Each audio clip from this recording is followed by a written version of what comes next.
So as you start running your weekly tactical meetings, one thing I want to make sure you do is give yourself some patience, give yourself the grace of some time to get these dialed in. It takes practice to get used to the format, but you'll find that the more you practice these, the more you really work on making them great, the better and better these meetings will be, to the point that they'll become really, really almost invaluable to you and your team. So a couple of things I want to walk through in the weekly tactical meeting, and this is right out of the field guide, is first of all, make sure that you agree with and understand the objectives of the meeting. I don't think you should ever attend a meeting that doesn't have clear objectives and a clear agenda to achieve those objectives. So we lay out the objectives for this meeting as staying connected as a team, keeping the numbers and priorities on track, and resolving the key issues. So if the agenda that we recommend doesn't meet the objectives for you the way that you would like it to, but you agree with those objectives, by all means, edit this, modify it, make it work for you, and reach out to your guide for help anywhere that you feel like you need it. But based on that, we have found that as a starting point, this is an ideal agenda to start with, and then make modifications as you need to.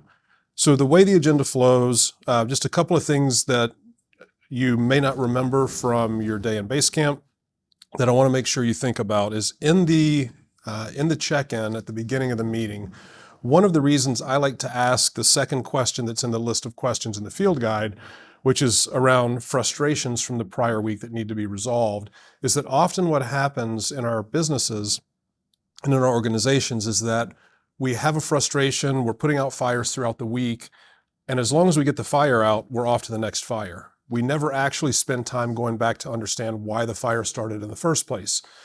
So when we're checking into the meeting, if part of that check-in can be around coming to the meeting with at least one thing from the prior week that was a frustration that you feel like we need to unpack and resolve, those are great ways to get things on your issues list that may not be making it to the issues list. And what that does is it allows the team to prioritize doing a postmortem to figure out, not just that we got the fire put out, but why did the fire start in the first place? Do we have a process or do we have a system that should have prevented that? And if so, why wasn't it executed? Why didn't somebody follow the process or the system? And is it a training issue? Is it a people issue? And we can go address that. But what sometimes you'll find is that we actually don't have a defined process in place that would have prevented that from happening, whatever started the fire. And the real solution is we need to go back and build out a process for that, communicate it, train people on it. And the more you'll do that, the more you'll start to eliminate issues and frustrations. You'll have fewer fires in the business because what's happening is you're going back to the underlying root cause that's causing the fire to start, and you're dealing with it there. So the more that happens, the fewer issues you have, and the easier it is on you and the organization. Second is the weekly action item review. So remember, once you get into the flow of these meetings, as you resolve issues, you're creating action items, things that people need to get done in the next 1 to 2 weeks. So this is an opportunity at the start of the meeting to make sure people are getting things done that they've committed to get done to resolve our issues. From there, we just move right into the scorecards, the scoreboard reviews. And all of these are just check-in sections. So you really don't want to spend time getting off track talking about issues. If there are issues that come out of these initial first steps, you just want to move them to the issues list so you can prioritize them there. And the reason for that is when we get into, for example, the scoreboard, there might be something on the scoreboard that's off track. And if we start talking about it right away, we could go down a rabbit hole. We could spend 15 or 20 minutes talking about it, which will cannibalize time at the end of the meeting for actually prioritizing and addressing issues.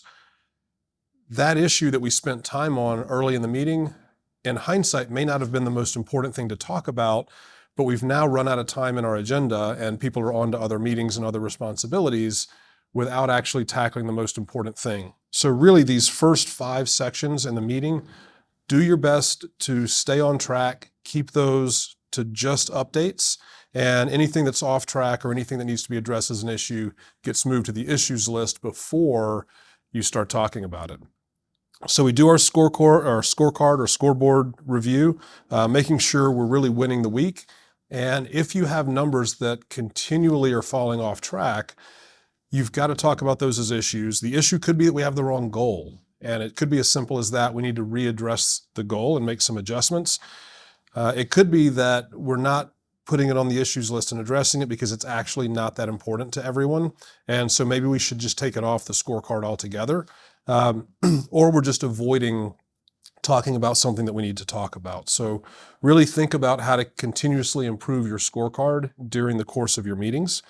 The fast rock review. So this is an area where I want to be intentional with how we talk about this. So as we go through our rocks or our projects, whatever you choose to call them, what I encourage is that each person who owns one, as they go through it, state what the project is or what the rock is, however you've titled it in the software, and let the team know if you feel like it's on track or off track.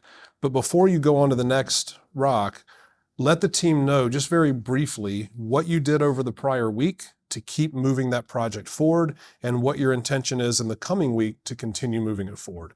There may be periods of time where there was nothing to do for a particular week, and that's okay. But if I'm on the team and I continue coming to the meetings and not articulating what I've been doing to keep the rock on track, one of my teammates should call that out, and we should look at that as an issue, because I may very well be falling behind and just not admitting to that, maybe not even being aware of it myself because I think I have so much time left in the quarter. So that's a good way to just get a little bit more transparency into the rocks and make sure that people are keeping their projects moving forward.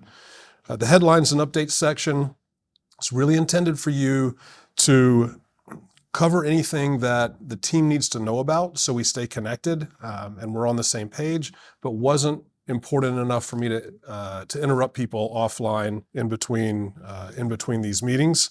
So use that however you need to for updates of projects that are going on, any headlines that you want to share, things that maybe have come up with customers or clients or things that are going on inside the organization. It's just a good chance to keep everybody connected.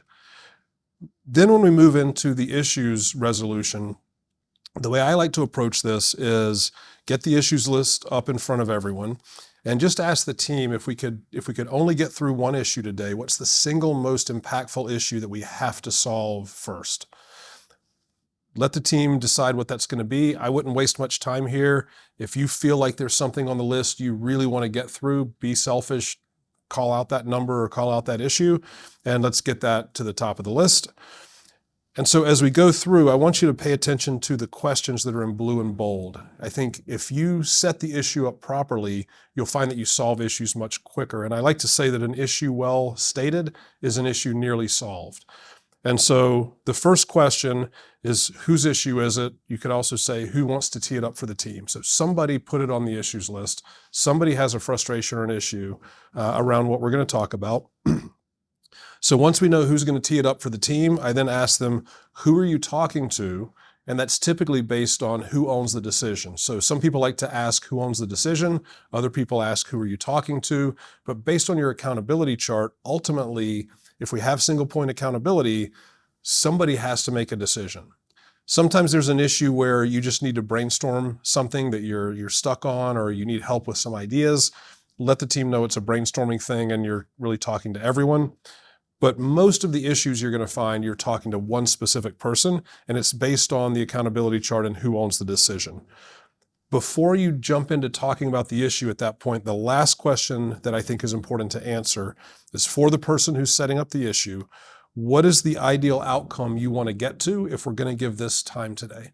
The time is very valuable that you're spending on these issues.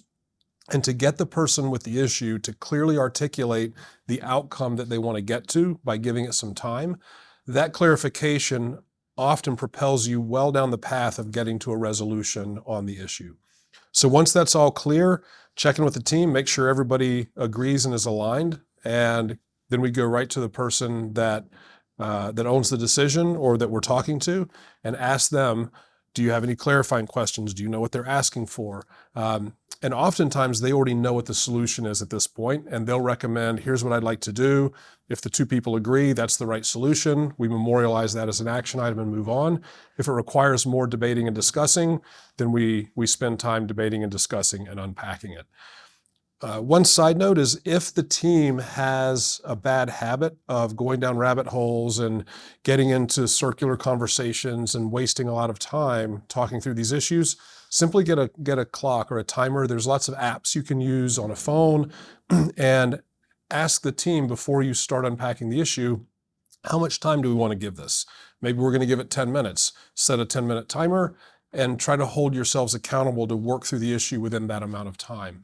If that ends up not being enough time, obviously you can extend that, but it starts to create a discipline and a mindset that we're going to stay more focused in our conversations. At the end of the issue, when we know what's got to happen, we know what's got to be done by a certain point in time and who has to do it, before we go on to the next issue, this is where I like to capture any cascading messages and set any action items relative to that issue. So we used to wait and capture what we call cascading messages at the end of the meetings. The problem was if you got through 7 or 8 issues, you've likely forgotten all of the cascading messages from the first few issues. So if at the end of every issue you stop and you just ask the team, is there anybody not in the room that needs to be notified or informed of what we just decided or what we're going to do? We need to capture that as an action item. Who's going to tell them?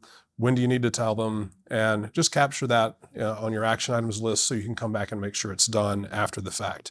Then go back to your issues list. What's the next most critical issue that we need to get through today if we're going to get to one more? Prioritize that one, go through the same process. And just keep doing that for the hour that you have to tackle issues, if that's how much time you're putting in your agenda. At the end of that hour, we move on. If you get done with issues early, you're able to adjourn the meeting early, and that's totally fine. So that's how you work through the issues resolution section. And then finally, the conclusion. Please don't skip the rating part of the meeting. Some people use a 1 to 10 scale. We like to use a 1 to 5 scale, and we like to have a definition for each of those 5 ratings. I will often encourage people to pull up the list that has what the definitions of each of the ratings are. But at the end of the meeting, you're just rating the meeting. You're not rating the facilitator. You're not rating yourself individually. You're rating the team. And what you're rating on is, on this 1 to 5 scale, how valuable was our time spent over this last, if it's an hour and a half, this last hour and a half. And so using that rating scale, and if you don't have a copy, ask your guide to send you one. Anything that's less than a 5, on a scale of 1 to 5, the person who gives the rating has to share what would have made it better as part of the context. So if I rate the meeting a 3 or a 4, I have to tell the facilitator or whoever was running the meeting, or maybe tell the team, it would have been a 5 had we done this, or this would have had to happen for this to be a 5 for me. The person running that meeting can take that feedback and use it to help make modifications and adjustments as we go forward to make the meetings better. One thing that some companies will run into, I recently had this happen with a company that does real estate development. The executive team operates in many ways more like a holding company that has multiple business operating units inside of that holding company. And at the level that they were meeting, this agenda was not working well for them at all. They were rating their meetings 2s out of 5s. So what we worked on is how to have a better meeting at their level. And what evolved from that is that the individual business units felt like this weekly tactical agenda was ideal for them because they were much more operational. But at the true executive team level, because it was more of a holding company structure, they changed the format so that they had lengthy updates from each of the departments within the organization or each of the business units.